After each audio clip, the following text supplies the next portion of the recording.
ఇప్పుడు మనం పవిత్ర దినాలలో ప్రవేశించి ఉన్నాం. దుల్హిజ్జా నెల మొదటి 10 రోజులు గొప్ప ప్రాముఖ్యతను కలిగి ఉన్నాయి. ఇస్లామిక్ హిజ్రీ క్యాలెండర్లో ఇది ఒక ప్రత్యేక నెల. దుల్హిజ్జా మాసపు మొదటి 10 రోజులు ఈ దినాలను అత్యుత్తమ దినాలని దైవ ప్రవక్త ముహమ్మద్ సల్లల్లాహు అలైహి వసల్లం వారు సాక్ష్యమిచ్చారు. మరియు ఈ నెలలో సత్కార్యాలు చేయమన్నారు. అల్లాహ్ ఖురాన్లోని సూరే అల్ ఫజ్ర్ సూర నంబర్ 89 ఆయత నంబర్ 1 మరియు 2లో ఉషోదయం సాక్షిగా 10 రాత్రుల సాక్షిగా ఈ ఆయతుల్లో అల్లా ఈ రోజుల మీద ప్రమాణం చేశాడు.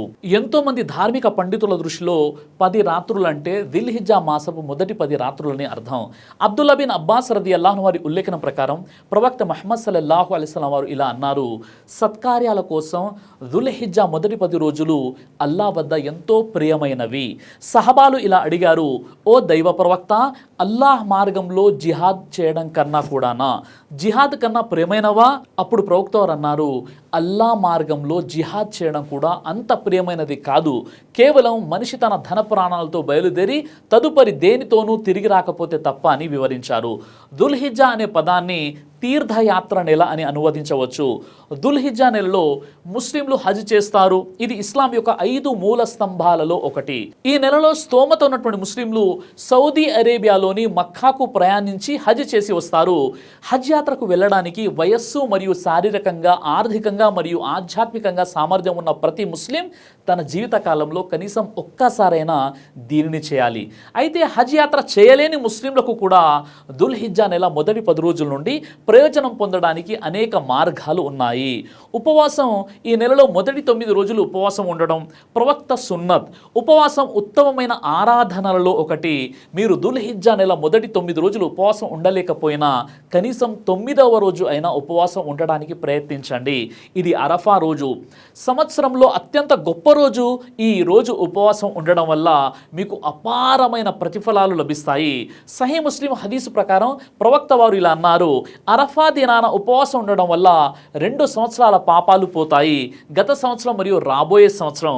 అలాగే ఈ శుభదినాల్లో 5 ఫర్జ్ నమాజులు ఖచ్చితంగా జమాతో పాటు చేయడానికి ప్రయత్నించాలి.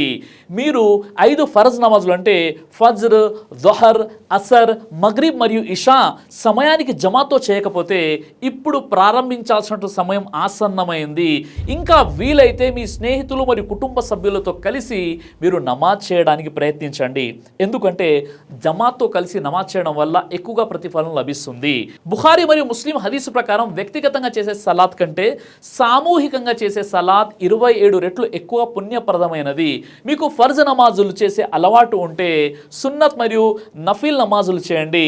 ఇంకా మీరు తహజ్జుద్ అలవాటును పెంచుకోండి. ఈ విధంగా ఈ పుణ్యప్రదమైనటువంటి రోజుల్లో ఫర్జ్ నమాజులతో పాటు నఫీల్ నమాజులు, సున్నత్ నమాజులు కూడా ఎక్కువగా ఆచరిస్తూ ఉండండి. అలాగే ఈ పుణ్యప్రదమైనటువంటి రోజుల్లో ఖురాన్తో మీ సంబంధాన్ని పటిష్టపరచండి. ఖురాన్ పఠనం అనేది ఆరాధనలో ఒక ఉత్తమ ఆరాధన. సహీ బుఖారీ మరియు సహీ ముస్లిం హదీసుల్లో ప్రవక్త వారు ఇలా అన్నారు: ఖురాన్ పారాయణంలో ప్రావీణ్యం ఉన్నవాడు గౌరవనీయులైన మరియు విధేయులైన దేవదూతలతో ఉంటాడు. మరియు ఖురాన్ పారాయణం చేసే వ్యక్తికి పారాయణం చేయడం కష్టంగా అనిపించి దానిని ఉత్తమ మార్గంలో పఠించడానికి తన వంతు కృషి చేస్తే అతనికి రెట్టింపు ప్రతిఫలం లభిస్తుంది. ఈ పవిత్రమైన 10 రోజుల్లో ఖురాన్ను ఎక్కువగా అర్థంతో చదవడానికి ప్రయత్నించండి. మీరు క్రమం తప్పకుండా చేసే ఇతర కార్యకలాపాలకు ఒక షెడ్యూల్ ఏర్పాటు చేసుకోండి. అందులో ఖురాన్ చదవడం అలవాటు చేసుకోండి. ఉదాహరణకు ఫర్జ్ ప్రార్థన తర్వాత ఖురాన్లోని ఒక పేజీని చదవాలనే లక్ష్యాన్ని పెట్టుకోండి. ఎందుకంటే మీరు వీటిని ప్రతిరోజు క్రమం తప్పకుండా 10 రోజులు ఈ అలవాటును చేసుకుంటే జీవితాంతం దానిని కొనసాగించగలిగేలా మీరు దానిని మార్చుకోవచ్చు. అలాగే ఈ పుణ్యప్రదమైనటువంటి రోజుల్లో అల్లాను ఎక్కువగా స్మరించండి. జిక్ర్ చేయడం అనేది ఒక శక్తివంతమైన ఆరాధన. మీరు దీన్ని ఎప్పుడైనా చేయవచ్చు. మీ మనస్సును ప్రశాంతంగా ఉంచడానికి మరియు అల్లాకు దగ్గర అవ్వడానికి అనేక రకాల జిక్రులు ఉన్నాయి. దుల్హిజ్జా మొదటి 10 రోజుల్లో ప్రవక్త ముహమ్మద్ సల్లల్లాహు అలైహి వసల్లం ముఖ్యంగా తహ్లీల్, లా ఇలాహా ఇల్లల్లా, తక్బీర్, అల్లాహు అక్బర్ మరియు తహ్మీద్, అల్హమ్దులిల్లా అని ఎక్కువ పఠించమని ప్రవక్త ముహమ్మద్ సల్లల్లాహు అలైహి వసల్లం వారు నొక్కి చెప్పారు. అలాగే ఈ పుణ్యప్రదమైనటువంటి రోజుల్లో ఎక్కువగా దాన ధర్మాలు చేస్తుండడం. దుల్హిజ్జా 10 రోజుల్లో పుణ్యాలు సంపాదించడానికి ఉన్న ఉత్తమమైనటువంటి మార్గాల్లో ఒకటి సదకా. తిర్మిజీ హదీసు గ్రంథంలో ప్రవక్త వారు ఇలా అన్నారు: నీరు నిప్పును ఆర్పివేసినట్లుగా సదహ అంటే దాన ధర్మాలు పాపాలను తుడిచివేస్తాయి. అలాగే ఈ పుణ్యప్రదమైనటువంటి రోజుల్లో మనం చేసేటటువంటి తప్పుల నుండి ఎక్కువగా అల్లాహ్తో క్షమాపణ వేడుకోవాలి. అంటే ఇస్తగ్ఫార్ చేయడం, మతిమరుపు మరియు ఇతర కారణాల ద్వారా తప్పులు చేయడం మన మానవ స్వభావంలో భాగం. ఖురాన్లో సూరే అల్ బఖరా 2:199లో మరియు అల్లాహ్ క్షమాపణ కోరుకోండి, నిశ్చయంగా అల్లాహ్ క్షమాశీలుడు అపార కరుణా ప్రదాత. దుల్హిజ్జా నెల 10 రోజుల్లో అస్తగ్ఫిరుల్లా అంటే నేను అల్లాహ్ను క్షమాపణ కోరుతున్నాను అని ఇస్తగ్ఫార్ చేయండి. అల్లాహ్ మన పాపాలను క్షమించి మనల్ని సరైన మార్గంలో నడిపించుగాక, ఆమీన్. అలాగే ఈ పుణ్యప్రదమైనటువంటి రోజుల్లో బంధువులతో సత్సంబంధాలను బలోపేతం చేసుకోండి. బంధాలను బలోపేతం చేయడం ఇది అల్లాహ్కు ఎంతో ఇష్టం. అల్లాహ్ మిమ్మల్ని ఇష్టపడాలంటే మీ కుటుంబంతో మరియు తోటి ముస్లింలతో మంచి సంబంధాలు అంటే శిలారహిమి కలిగి ఉండమని ప్రవక్త ముహమ్మద్ సల్లల్లాహు అలైహి వసల్లం వారు తెలియజేశారు. మీ బంధుత్వాలు కొనసాగించడానికి మీ వంశ పారంపర్యత గురించి తగినంత తెలుసుకోండి. ఎందుకంటే బంధుత్వాలు కాపాడుకోవడం వల్ల బంధువుల మధ్య అనురాగం పెరుగుతుంది, సంపద పెరుగుతుంది మరియు మీ యొక్క ఆయుష్ కూడా పెరుగుతుంది. కాబట్టి దుల్హిజ్జా యొక్క 10 రోజుల్లో మీకు వీలైనప్పుడల్లా మీ బంధువులతో మీ ప్రియమైన వారితో మీరు సంప్రదించి తిరిగి వారితో కనెక్ట్ అవ్వండి. అలాగే ఈ పుణ్యప్రదమైనటువంటి రోజుల్లో మీకున్న చెడు అలవాట్లను వదిలివేయండి. అల్లాహ్ తన కొరకు తమ పాపాలను మరియు చెడు అలవాట్లను విడిచిపెట్టే వారిని ప్రేమిస్తాడు. సహీహ్ అల్ బుఖారీ హదీస్లో ప్రవక్త ముహమ్మద్ సల్లల్లాహు అలైహి వసల్లం వారు ఇలా అన్నారు, అల్లాహ్ ఇలా అంటున్నాడు, నా దాసుడు ఒక చెడు పని చేయాలనుకుంటే ఓ దేవదూతలారా దానిని అతను చేసే వరకు వ్రాయవద్దు.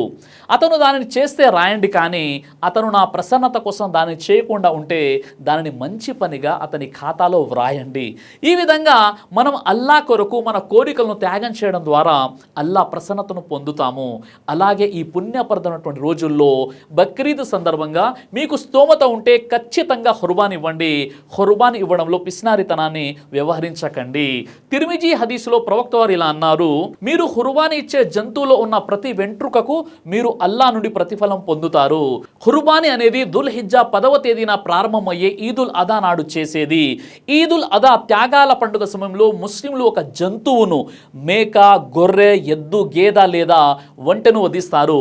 ఇది ప్రవక్త ఇబ్రాహీం అలైహిస్సలాం తన కుమారుడు ఇస్మాయిల్ అలైహిస్సలాంను అల్లాహ్ కొరకు బలివ్వడానికి సిద్ధమైన దానికి గుర్తుగా ఇవ్వడం జరుగుతుంది. ఈద్ నమాజ్ తర్వాత ఖుర్బానీ చేయాలి, కానీ ఇది సాధ్యం కాకపోతే ఈదుల్ అదా తర్వాత 3 తష్రీఖ్ రోజుల్లో కూడా చేయవచ్చు.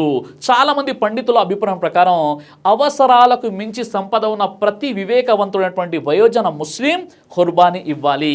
ఈ శుభదినాలలో ఇది చాలా ముఖ్యమైనటువంటి ఆరాధన. ఎంతగా అంటే ప్రవక్త ఒకసారి ఇలా అన్నారు, ఎవరైతే స్తోమత కలిగి ఉండి బలి అర్పించలేదో వారు మన ప్రార్థన స్థలం దగ్గరకు రాకూడదు, అంటే ఈద్గాకు రాకూడదు అన్నారు. సునన్ ఇబ్నే మాజా. ఏ విధంగానైతే మనం రంజాన్ పండుగ జరుపుకుంటామో అలాగే ఈ ఈదుల్ అదా అంటే బక్రీద్ పండుగను కూడా సంతోషంగా మన కుటుంబ సభ్యులతో మరియు బంధువులతో గడిపే ఒక వేడుకగా మనం భావించి జరుపుకోవాలి. ఇతర ఈదుల మాదిరిగా కాకుండా ఇది చరిత్రలో గొప్ప దైవిక త్యాగాన్ని కూడా మనకు గుర్తు చేస్తుంది. ఈద్ రోజు ఉదయం గుస్లు స్నానం చేయడం, సుగంధ ద్రవ్యాలు పోయడం, ఈద్గాకు వెళ్ళి నమాజ్ చదవడం, నమాజ్ చదివిన తర్వాత ఖుర్బాన్ ఇవ్వడం లాంటివి ఈ సున్నతులు మనం చేయాలి. ఈ విధంగా దుల్హిజ్జా నెల యొక్క ప్రాముఖ్యత, ఈ నెలలో చేయాల్సినటువంటి పనులు, ప్రారంభపు 10 రోజులకు ఉన్నటువంటి ప్రాముఖ్యతను మనం ఖురాన్ మరియు హదీస్ వెలుగులో తెలుసుకునేటువంటి ప్రయత్నం చేశాము. కాబట్టి ఒక మహోన్నతమైనటువంటి పవిత్రమైనటువంటి రోజుల్లో ఇప్పుడు మనం ప్రవేశించి ఉన్నాం. కాబట్టి నిర్లక్ష్యం వద్దు, పాపాలు వద్దు, సుస్థి అసలే వద్దు.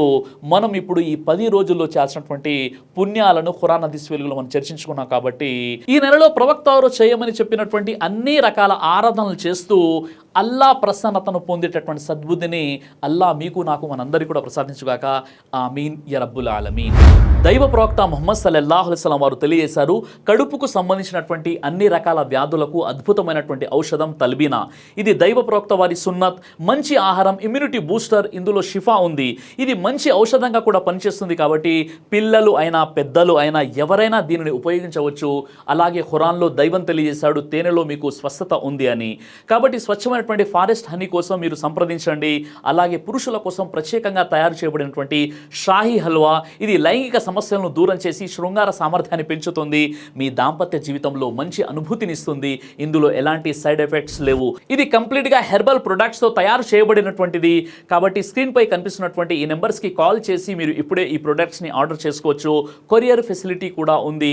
ఆలస్యం ఎందుకు, వెంటనే ఆర్డర్ చేయండి.